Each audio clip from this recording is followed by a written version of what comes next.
what we really need to do is put this into perspective. I mean, you think about a natural disaster happening in a city, and that emergency department just gets overwhelmed with hundreds of their patients in the hallway. There's patients out in the parking lot.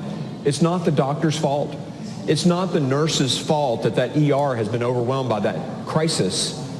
And what we have on our southern border is a crisis, and it is massive. And they have ignored it for months, tried to say that it was manufactured. And now when they can't avoid it any longer, they're going to blame the president. And that's what we're experiencing. That's what we're seeing in this committee room. It's just, honestly, it's shameful. Can I ask you, there are a couple of questions that I have. First of all, sure. The blame game doesn't really take us down any further of a road than where we are right now, because it doesn't come up with legislation to fix the problem. Right. And so those ideas now are a pox on both houses, political houses, because now everybody has to come together like a summit, and it has to happen, whether people like each other or not. Is there enough transparency when Congress people go down to these border centers? I know Congresswoman Ocasio-Cortez has said that they weren't allowed in, and so she took the word of other people, as you pointed out. But are we dealing with now, like if I go down there as a journalist, I know that I can see certain things, but how much transparency is there?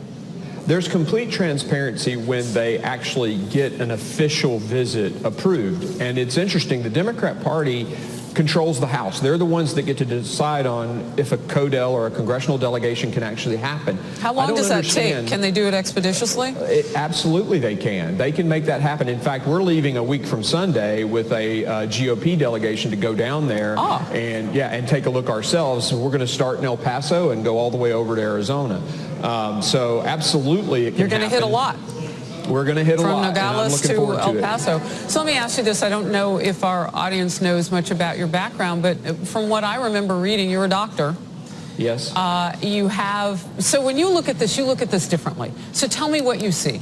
So I'm an emergency medicine physician, and so disaster preparedness is exactly what I'm trained for.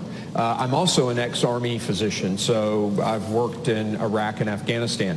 Whenever the system is overwhelmed, you go into triage mode, and our system is overwhelmed. What we've got to do is increase the diameter of the pipeline, and actually DHS has done that. They've put 4 new holding facilities in place, and 2 more are coming online, and now the children that are being held, it's down to 300, maybe 350 as of yesterday, according to That's still a big number. It is a big number, and the real fix is Congress fixing our asylum laws and changing this incentive to make a horrible trek where women are being assaulted in amongst drug dealers. You know, you saw this report in the LA Times. An emergency. Yeah, exactly. I've got to wrap you up because I understand that the president is coming up, and I don't mean to cut you short. I want to know more about that CODEL a week from Sunday, so I'll hit your team up on that. Congressman that sounds great, Harris. Green, thank you for your time.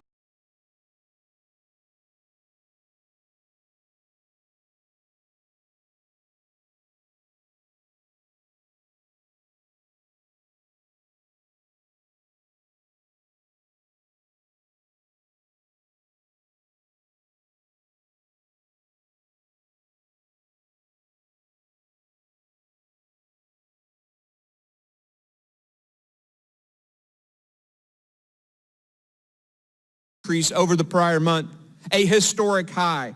For comparison, the Border Patrol apprehended approximately 107,000 family members in all of 218.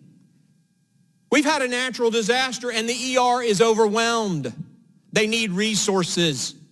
They need Congress to do our job. But what does the left want to do? We didn't acknowledge it was a crisis when we probably should have. So let's just blame President Trump. We'll say he's the one putting these kids in cages. Oh, wait, that picture was from 2015. Obama was president. Right.